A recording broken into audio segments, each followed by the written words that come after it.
சரிகமபா நிகழ்ச்சியில புஷ்பவனம் குப்புசாமி இனியாவ பார்த்து ஒரு சில விஷயங்கள் சொல்லியிருக்காரு. அத கேட்டு தேவயானி பயங்கரமா எமோஷனல் ஆகியிருக்காங்க அப்படிங்கிறது தெரிய வந்திருக்கு. அது என்ன அப்படிங்கிற கம்ப்ளீட் டீட்டெயில தான் எந்த ஒரு வீடியோல நம்ம பார்க்க போறோம்.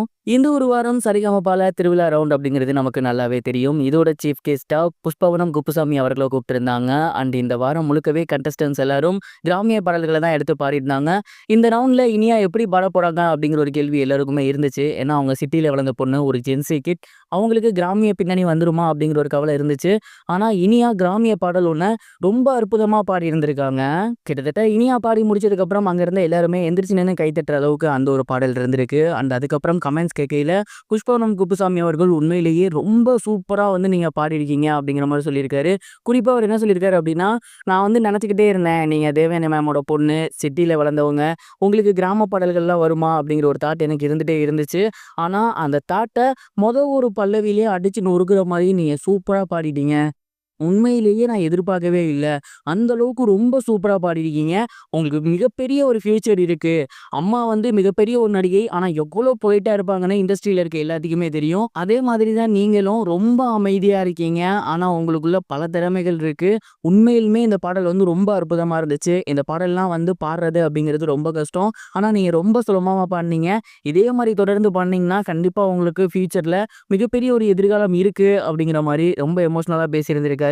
இத கேட்டு அங்க இருந்த தேவயானி மேடம் ரொம்ப எமோஷனல் ஆகியிருக்காங்க.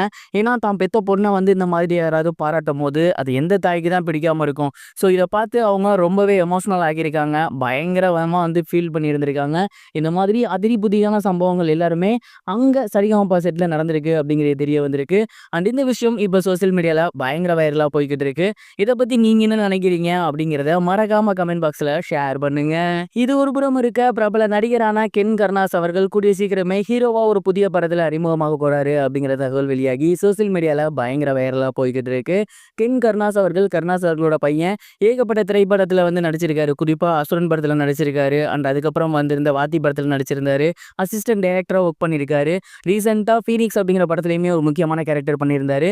அதை தொடர்ந்து இப்போ ஒரு ஃபுல் ஃபிளெஜ்டு ஹீரோவா ஒரு படம் பண்ண போறாராமா. அந்த படத்துக்கு காதலன் அப்படின்னு பேர் வச்சிருந்திருக்காங்க. இந்த படத்துல தெலுங்குல ஹிட் ஆகி மிகப்பெரிய வெற்றி பெற்றிருந்த கோட் படத்தோட மூவி ஹீரோயின் இருக்காங்க இல்லையா, ஸ்ரீதேவி. அவங்க தான் ஹீரோயினா ஒர்க் பண்ண போறாங்களாமா. இது முழுக்க முழுக்க ஸ்கூல் சம்பந்தப்பட்ட ஒரு கதை அப்படின்னும், கண்டிப்பா ரொம்பவே கலகலப்பா இருக்கும் அப்படிங்கிறதும் தெரிய வந்திருக்கு. இசையமைப்பாளர் ஜிவி பிரகாஷ்குமார் தான் இந்த ஒரு படத்துக்குமே இசையமைக்க போறாரு. இந்த படம் கண்டிப்பா எல்லாருக்குமே பிடித்தமானதா இருக்கும் அப்படிங்கிற மாதிரி கென் கருணாஸ் அவர்கள் ஷேர் பண்ணியிருக்காரு. கென் கருணாஸ் அவர்களை ஃபுல் ஃபிளெஜ்டு ஹீரோவா பார்க்க போறோம். தமிழ் இண்டஸ்ட்ரியில அவர் நிலைச்சு நிற்கிறாரா இல்லையா அப்படிங்கிறத பொறுத்திருந்து பார்க்கலாம்.